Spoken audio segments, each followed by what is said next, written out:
Merci beaucoup d'avoir accepté cette invitation pour nous parler de ton parcours, qui, j'en suis sûre, va inspirer beaucoup de personnes, beaucoup de femmes qui cherchent leur voix, une voix porteuse de sens. Et pour commencer cette interview, est-ce que tu pourrais nous dire un petit peu d'où est-ce que tu viens, quelles sont tes origines, tes racines? Alors, moi je viens de Normandie. Je suis née en Normandie, j'ai grandi en Normandie, donc c'est vraiment, mes racines. Hmm, génial.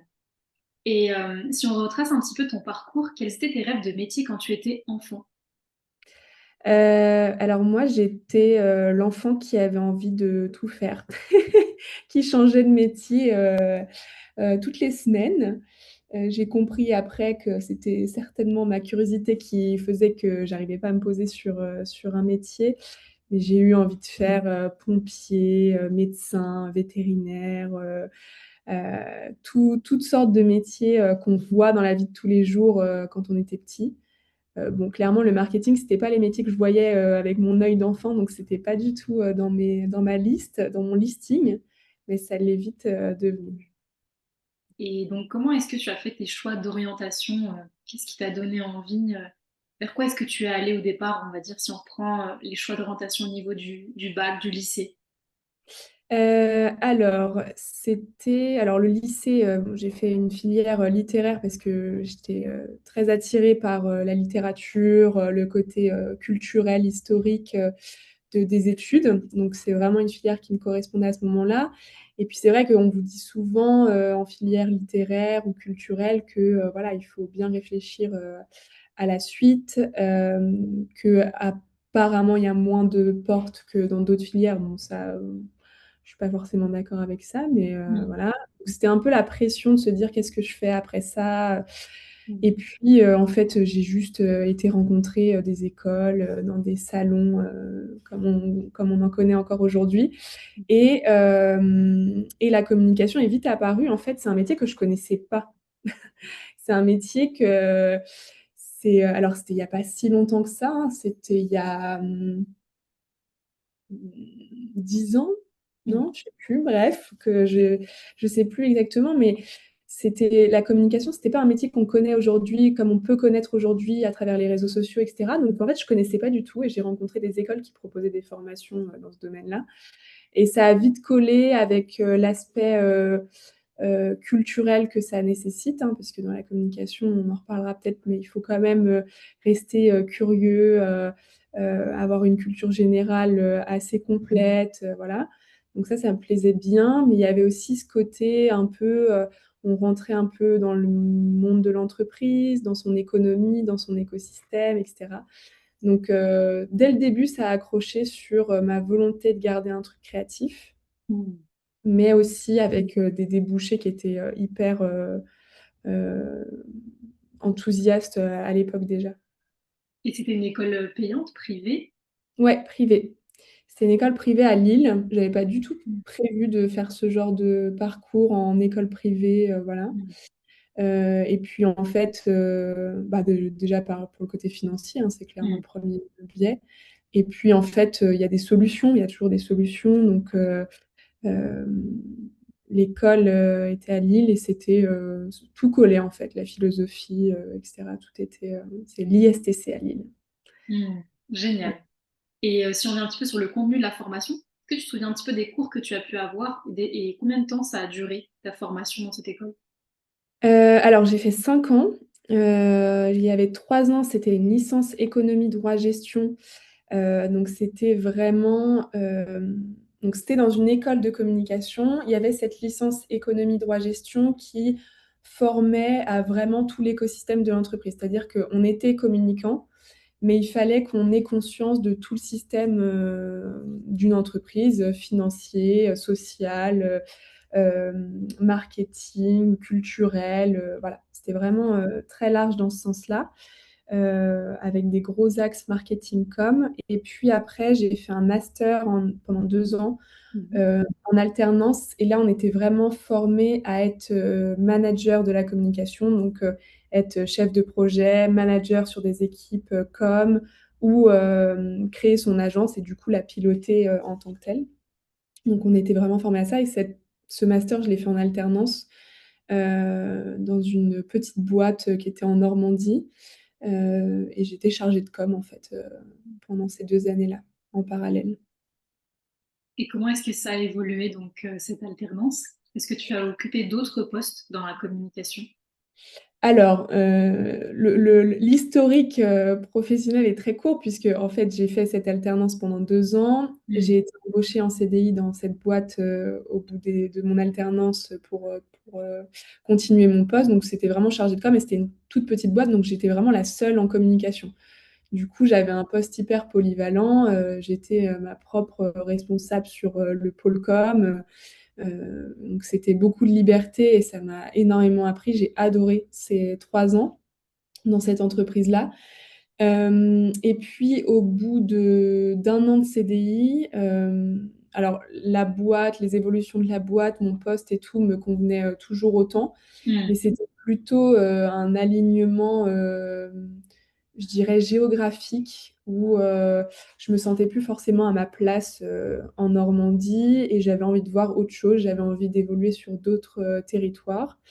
Donc au bout de ces 1 an de CDI, j'ai pris la décision de couper en fait, enfin de partir. Et là, j'ai fait, quelques mois un peu à naviguer, dans la France, pour savoir, bah, où est-ce que je me sentais bien en fait, où est-ce que j'avais envie, quel était ce territoire qui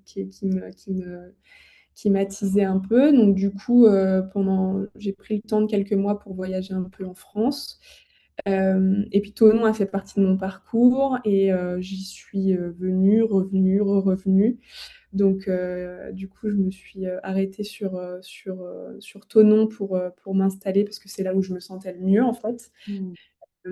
Et c'est à ce moment-là, c'est vraiment le point de départ de, la réflexion, «OK, là, cette fois, je suis bien, j'ai les idées claires pour réfléchir à ce que je veux». Et en fait, c'est là où m'est apparu le truc de me dire: «Bah, en fait, c'est peut-être l'occasion de monter ta boîte». Mmh. Voilà. Génial. Thonon, tu vivais donc Thonon-les-Bains, en Ouais, Haute-Savoie, ouais, en Haute-Savoie, ouais. basée aujourd'hui. Donc ce projet de monter sa boîte, comment ça s'est fait au départ, sachant que la communication, le marketing, c'est assez, large? Quel type de cible, quelle personne accompagner, pourquoi? Comment est-ce que tu as travaillé, ou comment est-ce que ça t'est venu par intuition et vers quoi est-ce que tu es allée? Alors, au début, quand je me suis dit: «Je vais monter ma boîte», j'ai pas du tout réfléchi à l'offre que j'allais mettre derrière parce que, ben, j'avais fait toutes mes études en com, on était vraiment formés à monter une boîte et à proposer une offre, donc sur l'aspect offre et puis, trouver ma cible et tout, ça a pas été les premières réflexions. Les premières réflexions, c'était vraiment: «Mais comment on fait, en fait?» Mmh. Par quoi on commence? Quel est le premier truc à faire et tout? Donc la première chose à faire, je me souviens, c'est que j'ai été acheter, un livre qui s'appelait «L'auto-entreprise pour les nuls» et j'ai bouquiné ça sur la plage, pendant plusieurs semaines en me disant, «Faut que je trouve, le statut qui me convient, il faut que je sache comment on fait les démarches sans faire d'erreur», j'avais besoin de me rassurer plutôt sur la partie administrative qui est pas du tout un truc, que j'aime d'ordinaire. OK. Donc j'ai pris le temps là-dessus. Je me suis vite tournée sur l'auto-entreprise parce que c'était le plus simple et je prenais pas de risques, Mmh. heu, avec ça. Je me suis dit: «Ce sera un tremplin, enfin pour commencer, c'est parfait». Donc je me suis vraiment renseignée sur ça et une fois que j'avais, toute ma démarche en tête de comment je vais me créer ça, Mmh. là je me suis penchée sur l'offre et effectivement la com c'est très large. Un communicant aujourd'hui, il peut pas, ne pas se spécialiser, sauf s'il est chef de projet, mais dans ce cas, il faut être déjà dans une agence où il y a une équipe, où il y a des projets, il y a des trucs. En auto-entreprise toute seule sur un territoire que je connaissais pas forcément, Mmh. il fallait aller au plus simple, sur un truc que je maîtrisais à 100 voilà. Et donc au début, je me souviens que je me suis, créé une offre, où je vendais des stratégies de com. Donc je me suis dit: «Voilà, il y a des boîtes ici».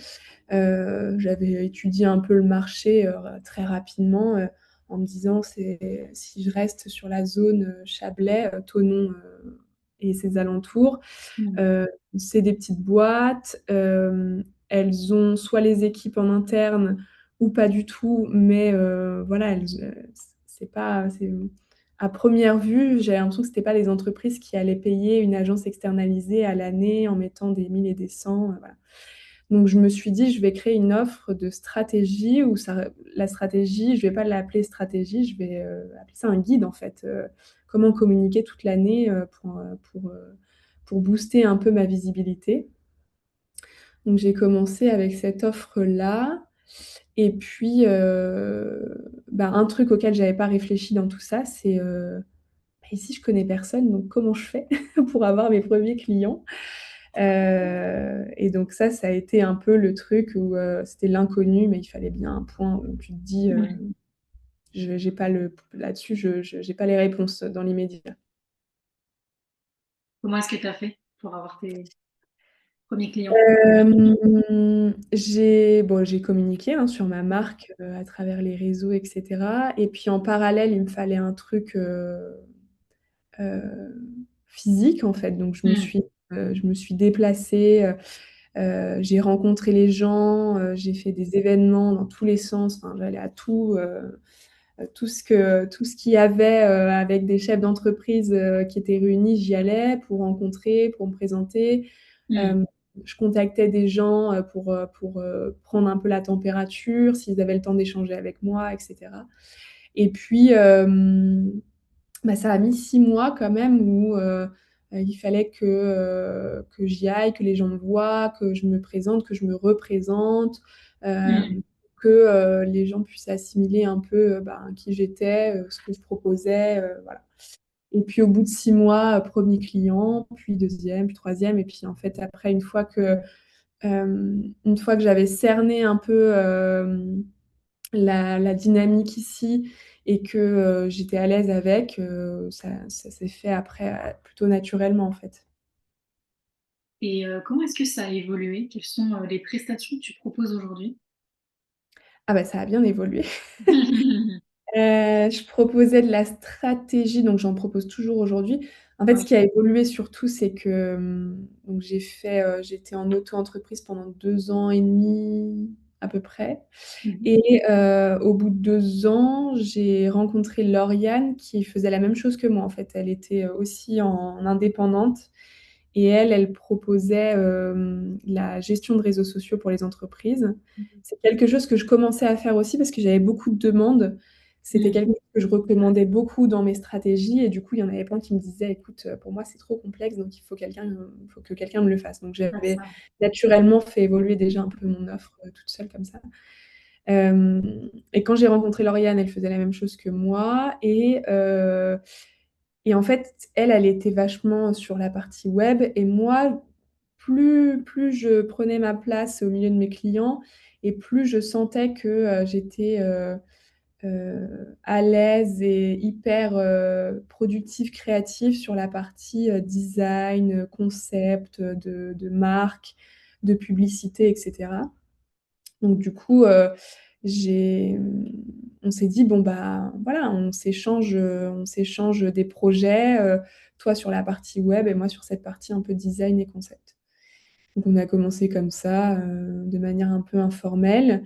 Ça a bien marché, dans notre approche et donc on s'est dit: «Il faut qu'on crée un truc toutes les 2 pour voir si on peut aller plus loin». Donc on a créé des ateliers, c'était des événements, dans des lieux insolites, du Chablais, où on mettait en lien des professionnels sur une thématique et des chefs d'entreprise qui avaient envie de creuser un peu cette thématique en question.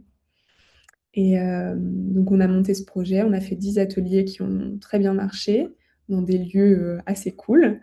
Et donc du coup, on s'est dit: «Bon, bah, si ça a bien marché, on monte notre agence» et donc aujourd'hui, on a monté notre agence depuis, 1 an et demi et là, on propose pour le coup tous, les services de la com, et c'est soit l'une, soit l'autre qui fait ou alors on a toute une équipe, à côté, d'indépendants qui Mm. viennent en soutien sur des projets sur lesquels on a besoin de leur expertise, hyper spécifique.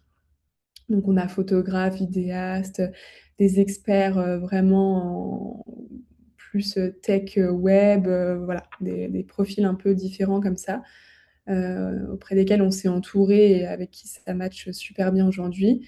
Donc du coup, aujourd'hui, on propose vraiment tous les services de la com, site, réseaux sociaux, création de logos, de chartes graphiques, les stratégies toujours, des publicités, enfin voilà. Donc ça a bien. Ça a bien évolué, oui. Et vous êtes aussi très connu pour l'événement Place to Biz. Si tu veux me Ouais, dire un petit mot. Mm. ouais. Alors, bah, en fait, quand on a créé l'agence, donc les ateliers, on a beaucoup aimé les faire, mais c'était très chronophage. En fait, c'était un atelier tous les mois, il fallait trouver un lieu, il fallait trouver les thématiques avec les intervenants, il fallait relancer la com tous les mois, etc. Donc c'était un peu compliqué. En tout cas, ça demandait beaucoup de temps. Donc du coup, on s'est posé un peu en se disant, faut pas qu'on lâche ce concept événementiel, mais il faut qu'on le fasse évoluer, en fait. C'était juste Mm. l'ajustement. Et donc, on l'a repensé en salon. C'est-à-dire qu'on concentre en fait tout ce qu'on faisait sur toute une année, on le concentre en une journée où on a des experts qui viennent présenter leurs solutions pour développer une activité, une entreprise, quoi, dans des domaines hyper variés. Et on ajoute à ça des conférences, des petites animations, des trucs comme ça. Et en fait, le concept de cet événement, c'est on fait rencontrer les gens. Ceux qui ont des compétences pour développer des boîtes et ceux qui cherchent à développer leur boîte, on les rassemble sur une journée avec notre identité hyper conviviale, simple, sans chichi, quoi. Et on les réunit dans un espace. Et donc, c'est comme ça qu'on a développé, enfin, qu'on a créé le salon Développe ton bise sur Thonon. Et on est en train de faire on est en train d'organiser la deuxième édition là, cette année. Qui est prévu en avril 2026. Ouais, le 2 avril, exact. Le 2 avril 2026. Et aujourd'hui, qu'est-ce que tu dirais, c'est quoi pour toi le marketing? Parce qu'on entend beaucoup le marketing digital, la communication, les réseaux sociaux. Si, si toi, tu devais définir avec tes mots, qu'est-ce que c'est que le marketing, la communication, ou les deux, ce que tu veux définir aujourd'hui?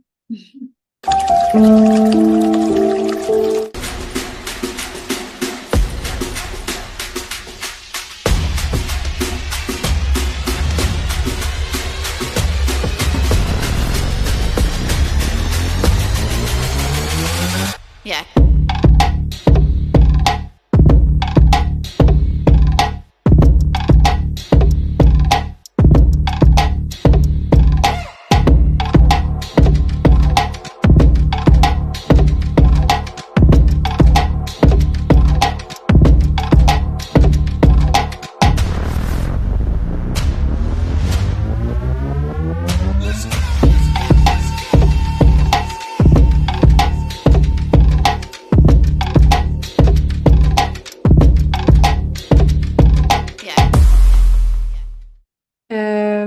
Alors déjà, c'est un vaste monde. Enfin, le marketing et la communication, c'est devenu hyper vaste. Même les étudiants qui commencent dans ces domaines-là, ils ont un peu de mal à se positionner sur quelles compétences, quelle est la différence entre marketing, communication, voilà, c'est hyper compliqué parce que en quelques années, c'est sur ces 5 dernières années, on a ajouté des centaines de métiers au marketing et à la communication parce qu'il y a les outils numériques qui se sont développés en conséquence, quoi. Donc si je devais résumer vraiment en surface, Mm. le marketing, c'est vraiment le socle. C'est vraiment l'analyse du marché et comment l'entreprise s'y positionne. C'est-à-dire qu'on va, avec le marketing, on va vraiment aller chercher quel est mon marché, quelle taille il représente, quel secteur est le plus intéressant, sur quel besoin il n'y a pas encore de réponse. On va vraiment aller sur le terrain, interroger les consommateurs, la cible, etc. C'est vraiment les fondements pour s'assurer de comment on se place sur tout un environnement pour répondre à un besoin précis d'une communauté de personnes précises. Donc ça, c'est vraiment marketing. c'est terrain, c'est des chiffres, c'est des analyses, on positionne. Et ensuite, la com, c'est la boîte à outils, en fait. On va se dire, ben, maintenant qu'on sait notre place sur le marché, on va aller piocher dans cette boîte les bons outils pour être visible auprès de cette cible qu'on a analysée sur notre marché, pour créer le message qui va tilter auprès de cette cible parce qu'on sait qu'on répond à son besoin réel, parce qu'on l'a analysé en amont. Voilà, c'est vraiment l'opérationnel qui vient après. Et donc, tout ça, c'est un peu confondu parce qu'on a beaucoup parlé de marketing digital, marketing d'influence, etc. Parce que je pense que dans les langues, le terme un peu anglais, anglophone, on met marketing un peu partout. Mais nous, dans nos métiers vraiment de base, c'est marketing. Il y a des spécialistes en marketing qui font des analyses de marché, qui sont sur le terrain, qui vont étudier, qui vont auditer, qui vont faire tout ça. Et nous, en com, on est vraiment derrière à se dire, OK, maintenant qu'on a une base solide, on fait ça.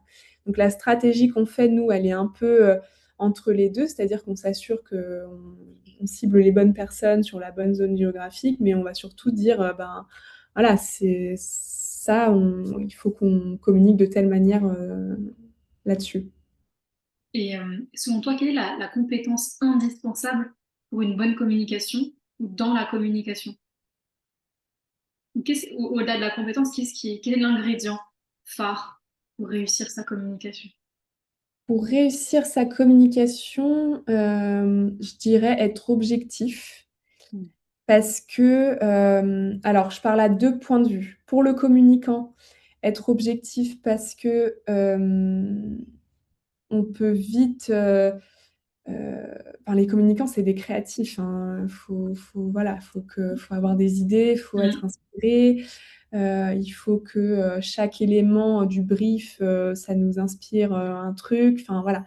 Donc dans tout ça, il faut garder beaucoup d'objectivité parce qu'on pourrait tendre vers des projets qui nous font rêver, qu'on a la bonne idée qu'on a trop envie de mettre en place, mais sans objectivité, on y va. Puis en fait, c'est pas du tout adapté au marché. Le consommateur, lui, il est pas du tout prêt à recevoir ce type de com, ou il comprend pas, voilà. Donc il faut vraiment garder l'objectivité et pas se laisser piéger par les idées un peu attrayantes. Et puis pour le client, qui lui est pas forcément un communicant, mais qui va manager sa com, qui va devoir la mettre en place parce qu'il est solo ou parce qu'il manage une petite équipe qui est en com et tout. Il faut garder l'objectivité de son entreprise. C'est-à-dire que pareil, on a souvent envie d'entendre ce qu'on veut entendre. On a souvent le piège pour le chef d'entreprise, ce serait de se dire: «Bah là, c'est sûr qu'il y a un marché, tout le monde y va, il faut y aller», ou alors j'ai vu, je pense que, bah là pareil, il faut rester objectif. Mm. Hem, le client qu'on pense connaître, il faut retourner l'interroger régulièrement parce qu'est-ce qu'il était prêt à entendre là, il sera plus prêt à l'entendre dans quelques années, tout évolue très vite, enfin voilà. Donc je dirais l'objectivité. L'objectivité dans les deux cas. Ouais. Et tu disais justement le communicant, souvent c'est des créatifs. Comment, du coup, comment garder sa créativité tout en pensant à l'objectivité et tout en pensant aux chiffres, aux données analytiques? Ouais, c'est un savant mélange. Heu, bah, il faut pas partir trop vite dans le projet. Le projet, il commence avec un brief, hyper, détaillé de, OK, hem, le projet, c'est, de développer, la marque, par exemple, et ben, on va, poser, plein de questions, avec beaucoup de recul sur tout. Mm. Pour avoir tous les éléments en tête, et cette base-là, avant de commencer le projet, il faut qu'elle soit ancrée. Mm. Il faut qu'il y ait des limites, il faut qu'il y ait, des objectifs précis. Il faut vraiment un cadre, en fait. Le brief, c'est notre cadre parce que sinon, ça ça Mm. sort du cadre. Et puis après dans tout ça, il faut donc bien intégrer le cadre. Il faut aussi se laisser un moment de ultra créativité où là, on oublie le cadre et on se dit: «Ça fait partie du process».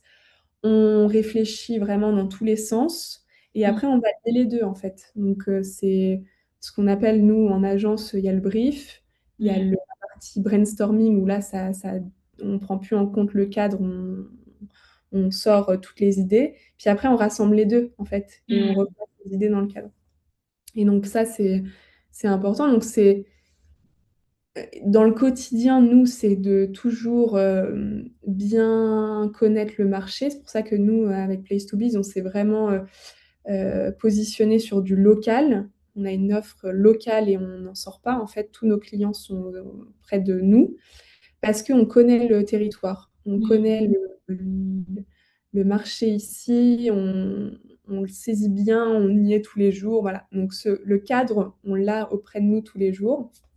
Donc c'est de rester informé de tout ça et d'avoir, les limites de son territoire en tête. Mmh. Et à côté, le communicant, pour alimenter l'autre partie plus créative, il faut que sur son temps perso, il s'alimente de trucs, enfin voilà, tout le monde y trouve un peu sa patte. Mais c'est un peu autant dans la presta qu'en dehors, c'est Mmh. toujours un peu ce mélange, entre cadre et la créativité, sans Mmh. limite. L'équilibre entre Ouais, les exact. et quelle est la différence, donc toi qui as commencé le marketing quand même à un moment, tu as quand même beaucoup d'années d'expérience. Combien d'années tu as mis? 10 ans à peu près? Un peu moins? Maintenant, j'ai trop du mal à me me positionner dans les années, Ouais. mais j'ai, ouais 7-8 ans, ouais. 7-8 ans? Ouais. Ouais, à peu près, on va dire. Comment est-ce que, tu vois la différence ou l'évolution entre le marketing comme toi tu l'as appris? Parce que, je dis ça fait quelques années, ça pourrait même faire 5 ans ou 4 ans, Oui, ça évolue tellement vite. En clairement. tout cas, comment est-ce que ça a évolué? Comment tu vois la différence entre le marketing que toi tu as pu, rencontrer au départ et celui auquel on fait face ou qu'on rencontre aujourd'hui? Quelles sont les avancées, les évolutions majeures, les choses qui toi t'ont marqué aussi? Bah, c'est devenu beaucoup plus technique, Mmh. c'est devenu même très, très technique. Hem, Quand j'ai appris la com, on était déjà plus dans les agences, des années, 2010, qui faisaient des spots, publicitaires à la télé avec des briefs un peu, barrés, voilà. On était déjà plus dans ce type d'agence, qui était, qui est qui était hyper créative, mais, il y avait, un levier, c'était la télé, la radio, ou la presse en général, mais voilà, il y avait pas grand chose d'autre. Je suis déjà arrivée dans un moment où on intégrait déjà le digital, avec ses enjeux, Mmh. en gardant en tête aussi les innovations qui commençaient déjà à arriver et qui allaient être, des incontournables par la suite. Mmh. Mais c'était encore relativement simple Mmh. parce que, les réseaux sociaux, c'était, être présent pour avoir une vitrine et publier de manière, naturelle. Il y avait pas, 1000 concepts, des tendances tous les jours, des trucs dans tous les sens.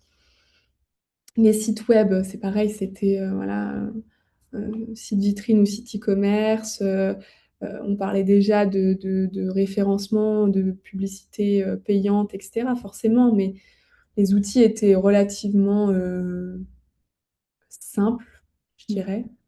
Hem, donc on sentait que, il fallait déjà des connaissances, des bases, hein, depuis toujours, hein, en communication, il faut des compétences, particulières, voilà. Mais, par rapport à aujourd'hui, là, en ce moment, on est vraiment sur, si on n'est pas au courant régulièrement des nouvelles, des nouveautés, des choses comme ça devient hyper compliqué de garder le rythme, d'adopter les bons réflexes, de choisir les bons canaux parce qu'il y en a plein maintenant. Il y a plein de solutions possibles pour communiquer. Chacune a ses spécificités, chacune s'adapte à des objectifs différents. Si on veut faire une publicité sur les réseaux sociaux, il faut, savoir, bien la configurer, il faut savoir la relier au site pour, faire les liens et cetera. Enfin, ça devient vraiment, techniques et c'est pour ça qu'il y a des métiers qui se sont créés, hein, vraiment à part entière. Et même des fois, je vois des métiers qui se créent, je me dis: «Ah, c'est un métier ça?» Mais clairement, c'est un métier parce que tout est ultra technique. Donc c'est vraiment ça qui a évolué, c'est que, bah, plus on avance et plus on a, le choix des canaux, des outils, des trucs, donc ouais, c'est vraiment différent d'il y a même 5-6 ans, quoi. Et Mmh. quelle est l'évolution que toi tu imagines dans le futur, et d'autant plus avec l'intégration de l'intelligence artificielle dans ce domaine? Je pense qu'on fera plus beaucoup d'opérationnel comme on en fait aujourd'hui. C'est-à-dire que nous, on servira à positionner, peut-être à trouver les idées par rapport au marché. Il faudra vraiment qu'on soit, sur le terrain à faire le lien entre la boîte, Mmh. le marché en question et puis, structurer ces bases-là. Mais après dans la mise en place, de tout ce qu'on fait aujourd'hui, tout ce qui est, bah, création du site, les rédactions, les créations de logos, tout ça ce sera, fait, par l'intelligence artificielle. Je pense, hein, j'ai pas la boule, qui mais je pense et on le voit déjà sur certaines tâches, Mmh. c'est plus, enfin, c'est clairement, l'intelligence artificielle qui fait cette partie opérationnelle. Mais il faudra quand même quelqu'un pour, lui donner la consigne de le faire, de bien le faire, de prendre le bon angle, tout ça. Ça, Mmh. je pense que voilà, il faudra toujours un lien entre le marché et heu et l'entreprise. En fait, c'est comme, les commerciaux, de l'époque qui se font, parfois un peu sur certains secteurs remplacés par, la publicité.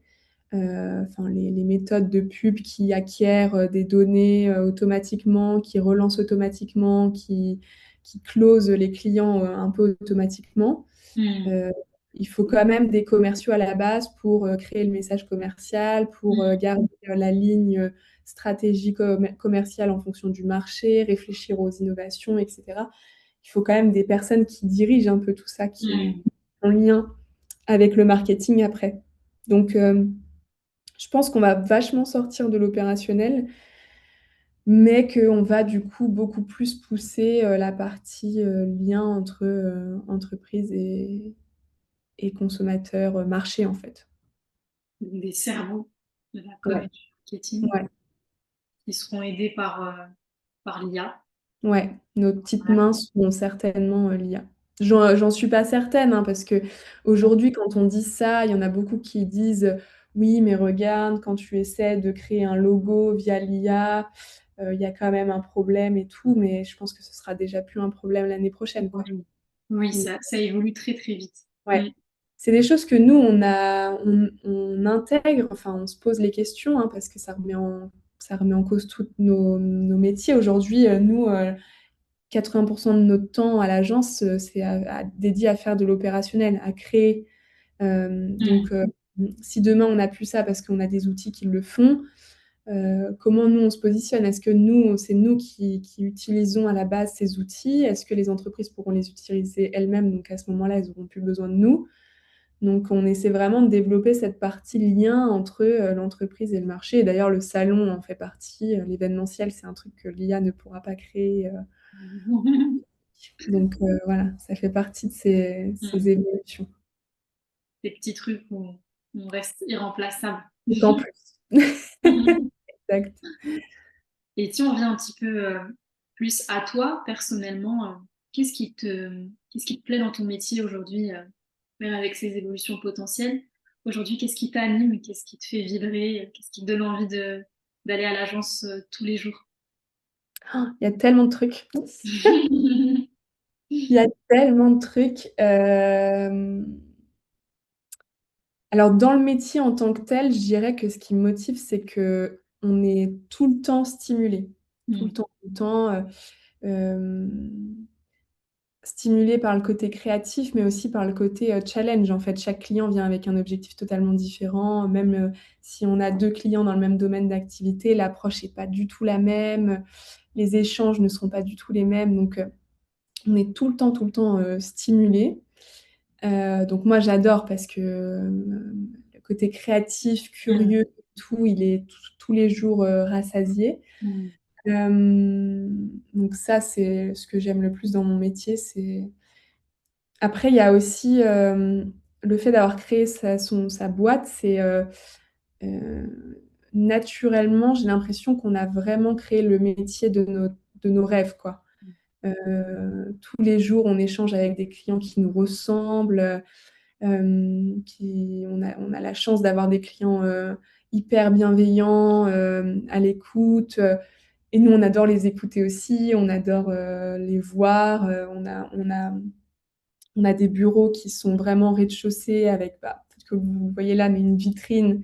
C'est aussi ce truc de se dire, bah, si tu passes, tu t'arrêtes, tu vois qu'on est là, tu t'arrêtes, tu prends un café. On a vraiment ce truc de proximité, c'est notre quotidien aujourd'hui. D'ailleurs, si la porte toque, c'est que quelqu'un vient boire le café.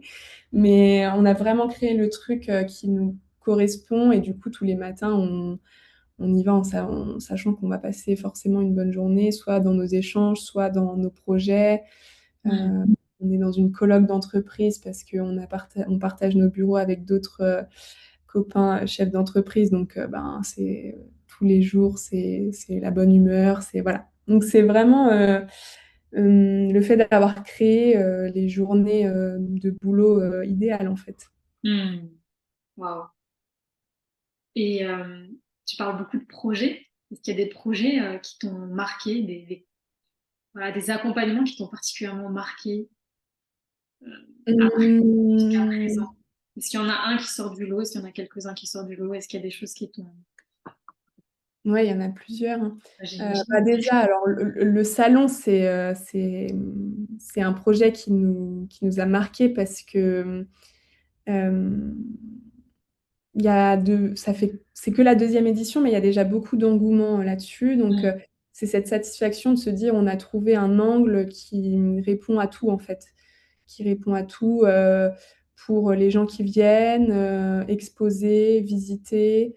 Nous, dans notre quotidien, on prend énormément de plaisir à l'organiser. On voit pas ça comme une charge de travail, en plus, quoi. C'est vraiment un projet, c'est à part entière, quoi. Donc ça, c'est vraiment le projet. Quand on me parle de projet à l'agence, c'est le truc où je me dis, là, on a tout enfin, on est vraiment bien là-dessus. On est à l'aise, ça coche toutes les cases. Après en client, c'est pas souvent les plus gros projets, qui me reviennent en tête quand on me pose la question. Il y a un projet qui était vraiment tout simple, mais qui m'a fait trop plaisir. C'est une cliente qui vient nous voir et qui nous dit: «Bah, voilà, là, j'arrive à un moment de mon activité où si ça évolue pas, je vais devoir arrêter, quoi». Mm. Donc la pression. Elle vient nous voir nous et elle nous dit ça. Donc nous, on pose le brief, on dit: «OK, on va voir un peu où ça peut bloquer». Et puis très vite, on identifie qu'en fait, elle a une offre qui est bonne, il y a carrément la place sur le marché pour elle. Il y a même un boulevard, en fait, pour elle. Mais c'est juste que, faut juste qu'elle soit visible là-dessus, quoi. C'était pas, de premier abord, on s'est dit: «Bah oui, c'est ça, on a la solution, c'est ce qu'il faut faire». On l'a mis en place cette solution et puis, mais encore une fois, sans se dire, heu la com, c'est un peu incertain. On met en place les supports qui nous semblent le plus stratégiques, mais une fois qu'ils sont en place, on n'a pas de vision concrète. On ne peut pas chiffrer à l'avance, si on fait ça, on va avoir tant et puis c'est sûr que du coup, il y aura tant. C'est toujours que des moyennes d'engagement, de retour, de voilà. Donc on a des moyennes, mais on ne sait pas à quel niveau de la moyenne ça va se positionner. Mm. Donc on fait cette presta et la cliente nous appelle, 3 semaines après en nous disant: «Bah, on m'appelle, j'ai 3 rendez-vous la semaine prochaine, je suis» et en fait, nous, on avait fait notre part du boulot parce que, elle était devenue visible et elle avait des appels dans ce sens. Mais, le plus gros, ça a été elle parce que ça a redébloqué, je pense, en elle, une confiance, un truc. Ça l'a encouragée à se dire: «OK, je ce que je propose, c'est utile et j'ai un marché, en fait». Hmm. Donc après le reste, c'est elle et sa confiance qui a fini de réussir le projet, mais donc ça, c'était vraiment, trop bien. De se dire qu'avec une petite action de nos connaissances, on a transformé un truc, puis on la voit tous les jours, enfin, on la voit très régulièrement, cette cliente aujourd'hui. On avance encore avec elle. En fait, c'est ça, c'est que du coup, maintenant, on peut vraiment faire évoluer les projets avec elle et Hmm. on avance ensemble. Et ça, c'est hyper gratifiant, quoi. Hmm. Waouh.